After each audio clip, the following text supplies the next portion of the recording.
I'm Emily, and Jake, who is 2 years my senior, is a man of science, living out his childhood dream with a fulfilling research job. Despite his busy schedule, he seems content. Our 3-year-old son, Mike, shares Jake's love for observation and experimentation, currently fixated on the goldfish he snagged at the fall festival. Meanwhile, our 1-year-old daughter, Sarah, is a delightful eater with her adorable chubby white cheeks, bringing comfort and joy to our household. Life is generally good for our ordinary family, except for one recurring concern: dinner. Just as I was trying to soothe my crying daughter and finish preparing dinner, the doorbell rang. Without hesitation, my mother-in-law walked in, a frequent visitor around this time, enough for Mike to hardly glance away from the TV. "My goodness, fried food again," she exclaimed, expressing concern about its impact on Jake's stomach and the grandkids. Mike, however, loves it.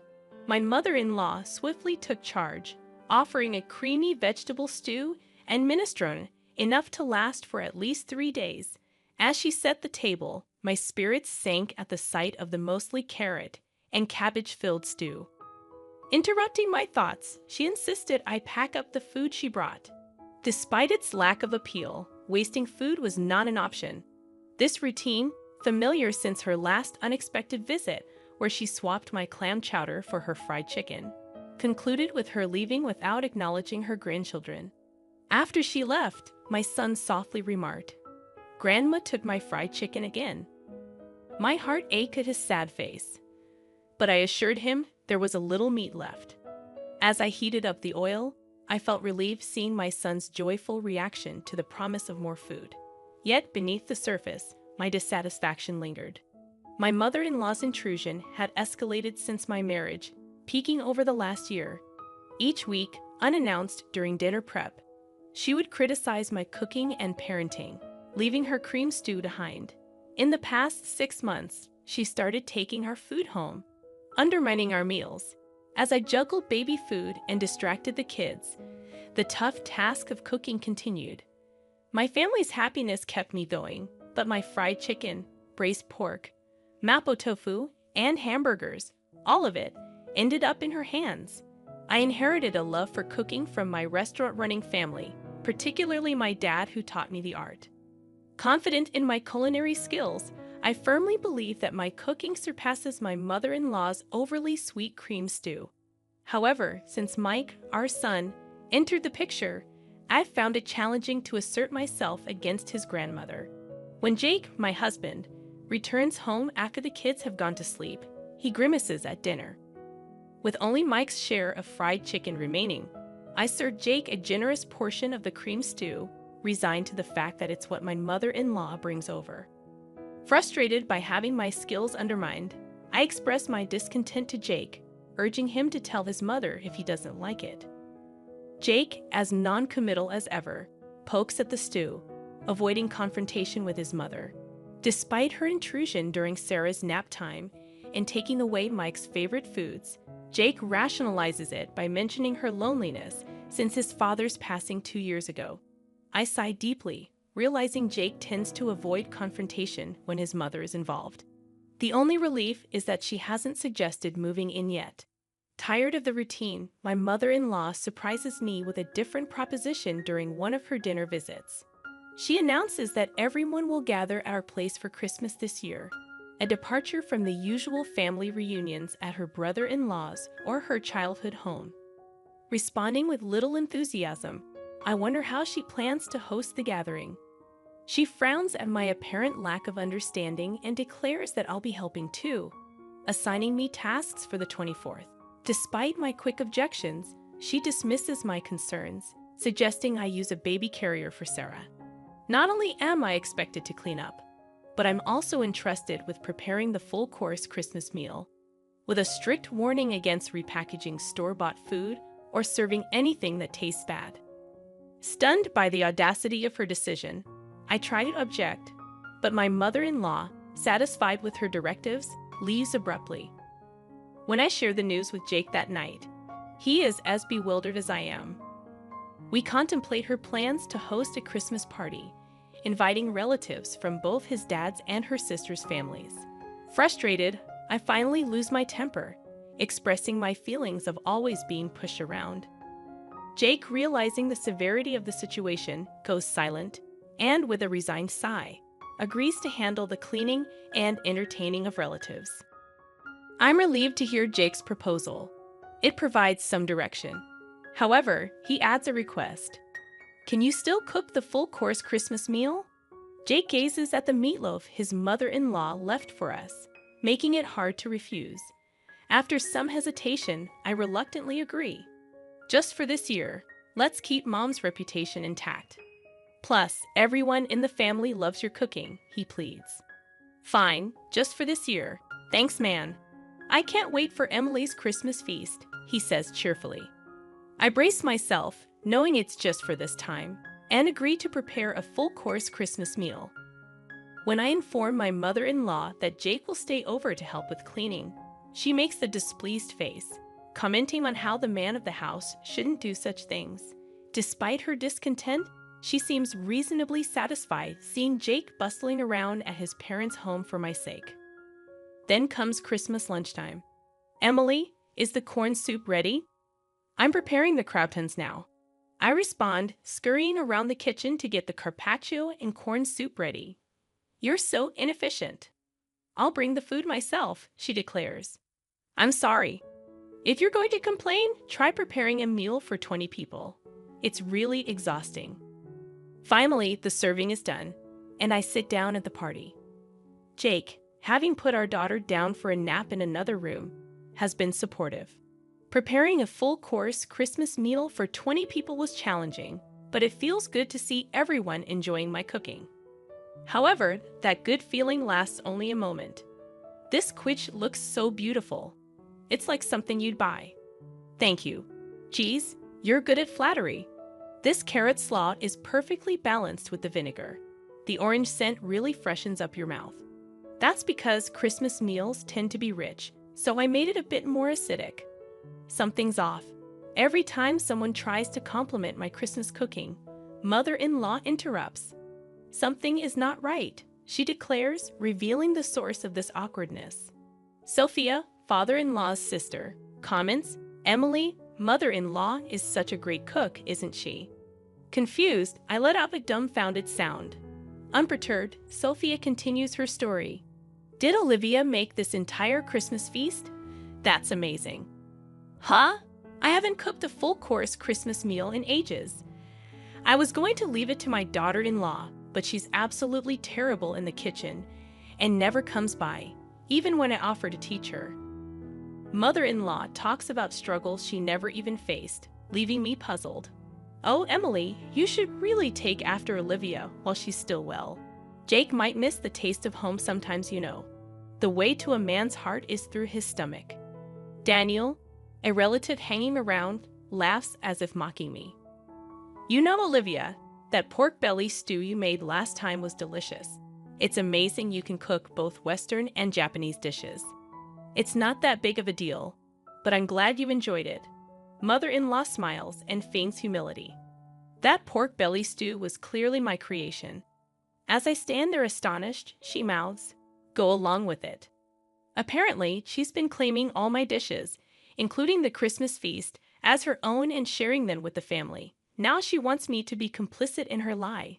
No way, especially after she's been criticizing my cooking all this time. Though I want to speak out.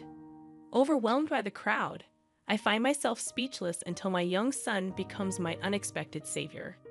Mom, this omelet is really tasty. It looks different than usual, but your omelets are always good, echoes his high-pitched voice, silencing the noisy adults. Sophia, perhaps out of kindness, attempts to cover for my son, saying, "Oh, Mike, this is actually what your grandmother made." Astonished, my son responds, "Huh? But it's tasty, so it's got to be Mom's omelet." Grandma's omelet is super sweet and gritty. It doesn't taste good.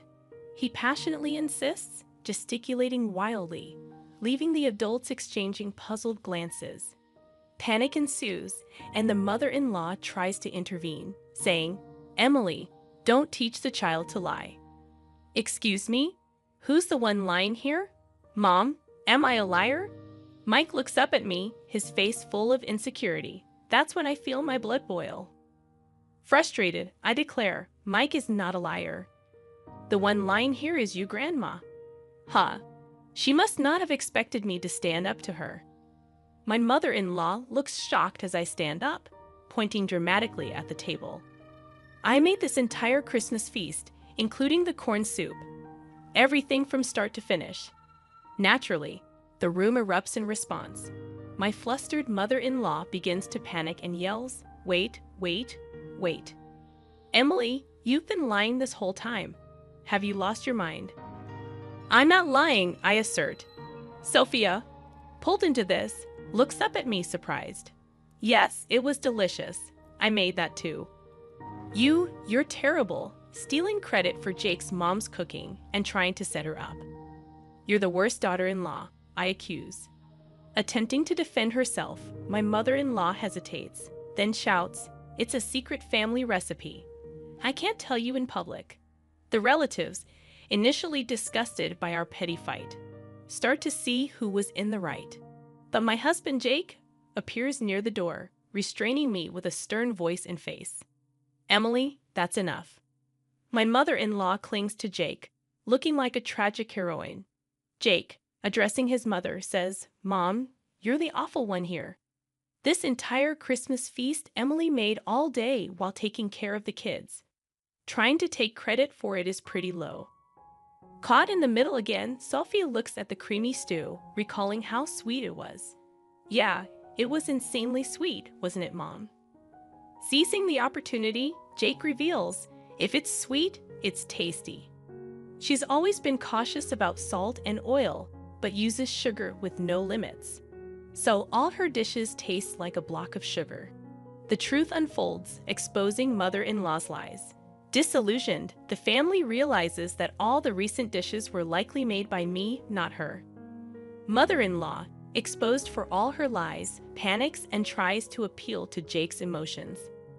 "Why are you siding with your daughter-in-law? I'm your mom," she pleads.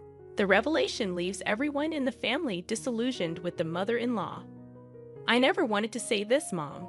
I thought your actions were driven by loneliness since Dad isn't here, so I've been having Emily put up with you. But what you're doing is nothing short of harassment towards her. There's no reason to protect you anymore. Don't see Emily or the kids ever again." Jake, firm in dismissing his begging mother, starts to clean up the Christmas feast. Then he apologizes to the relatives, saying, "I'm sorry for the disturbance this Christmas. Emily, Mike, let's go." As Jake takes Mike's hand and stands up, Mike glances at his grandmother and asks, "Grandma, where's your I'm sorry?" When you lie, you say "I'm sorry," then you get forgiven, right? Isn't that right, Mom? I get it. You have to be forgiving when it comes to raising kids, but a simple sorry isn't going to cut it. Luckily, I didn't have to worry for even a second. Mother-in-law clenched her lips so tightly they looked like they'd bleed, clearly having no intention of apologizing. Seeing her, Jake sighed as if he had enough. Grandma can't even say "I'm sorry," and she's supposed to be an adult. How sad.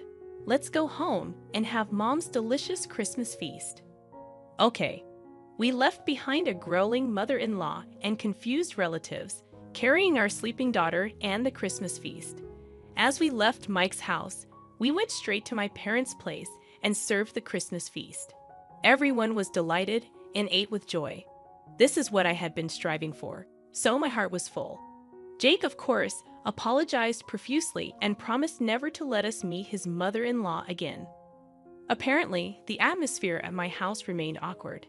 His relatives dispersed, leaving only a soulless mother-in-law and some bland food. The next day, mother-in-law's sister and her husband, as well as Jake's sister, visited as promised. Seeing the bland food, they chuckled and said figures. Apparently, mother-in-law's lack of cooking skills was a well-known fact among her relatives. "So, you brag about hosting a Christmas feast. I wondered what magic trick you'd pull, probably just jealous of Emily, who's good at cooking and praised by Jake and Mike." "Sorry for the inconvenience," they said after hearing the details from Jake. "My sister-in-law thanked me for my efforts, and Sophia called to apologize. I'm sorry for jumping to conclusions. It turns out Sophia also enjoys cooking, and we bonded over a recipe for braised pork belly. The misunderstanding with Jake was cleared up, and I found new friends who share my cooking hobby. I felt refreshed, enjoying a carefree Christmas. Of course, mother-in-law wasn't going to back down that easily, but I was well prepared. As I was making cornbread, my phone rang. It was mother-in-law. "Excuse me, where are you?" "It's dinner time. Do your duty as a wife." "Are you making the same mistake and coming over again?" She's furious on the other end of the line. "How dare you? I came here because you didn't apologize. Come home and clear the misunderstanding with our relatives. Then I'll forgive you for embarrassing me." "No thanks." "What? You'll be the one left out by the family." "That won't be a problem." What to begin with? The one who put on airs and got shunned by the relatives was mother-in-law. I've even made plans to cook with Sophia next time. What? Mother-in-law probably never imagined that I become close to father-in-law's side of the family. So, what now? Still got any moves left? I add another blow to the stunned mother-in-law. Also, I'm not returning to that house. What? Yes, the kids and I have been staying at my parents' house since Christmas. We're planning to find a new place to live now that the holidays are over. Initially, living near Mike's family was mother-in-law's strong insistence. But Jake's workplace is actually closer to my parents' house. Didn't Jake tell you to stay away from daughter-in-law? But since mother-in-law can't listen better than a child, we've decided to physically distance ourselves. Right now, Jake is the only one living there, and he'll leave once he's ready. What? Where? Where are you? Who knows? You think you can get away with not cherishing Jake's mom? Yes, because Jake and sister-in-law have forgiven me. It's okay. Well, wait. What? Thank you for everything so far, mother-in-law. I'm so happy I'll never have to see you again. Goodbye. Wait a minute. With a bit of a laugh, I hang up on mother-in-law, who's screaming like a villain in a superhero show. Then I block her number to make sure I never have to hear her voice again. 2 years later. Mom, what's for dinner today? Hamburgers. Yay! I love Mom's burgers the most in the world. Sarah loves them too. Dad loves them the most in the universe. Dad, that's not fair. My family happily waits for my cooking in the living room, playing around as I fry the burgers in the kitchen. My heart warms up again today, watching them eagerly await my cooking, smiles on their faces.